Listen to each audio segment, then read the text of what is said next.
大家好，今日廚師介紹做兩種唔同嘅 BBQ 多士。而家我哋呢度有一啲罐頭嘅吞拿魚，落少少鹽、少少糖、少少胡椒粉，落啲番茄粒同埋洋葱粒，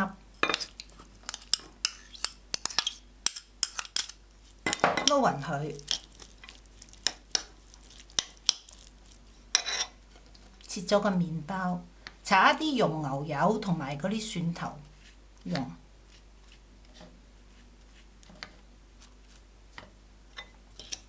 擺一啲呢啲混合料喺上高，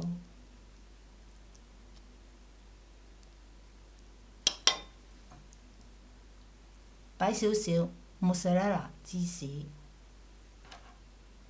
擺少少攪茶芝士。淋少少橄欖油喺上高，另外一個都係咁做。正話嗰啲仙草菇嘅丁切細粒，3種唔同顏色嘅椒又係切細粒。材料其實隨便你中意乜嘢，你可以落乜嘢都得嘅。呢度有啲碎嘅洋葱同埋番茄碎，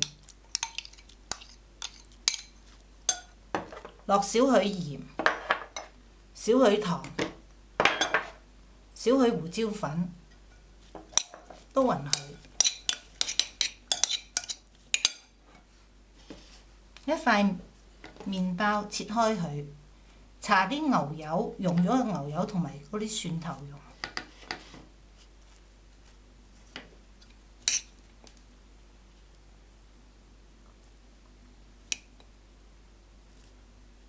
擺呢啲喺上邊，跟住擺啲意大利芝士 mozzarella，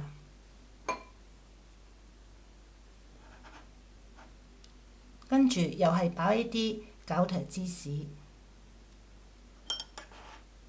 淋啲橄欖油喺上高，其他都係咁做。而家個爐200度，我擺嗰啲多士喺上高，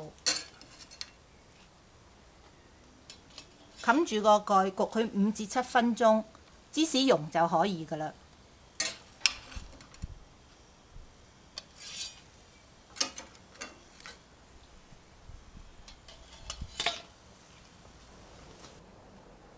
兩種唔同嘅多士已經做好咗啦，好多謝你收睇，希望你鍾意食，下次再見啦。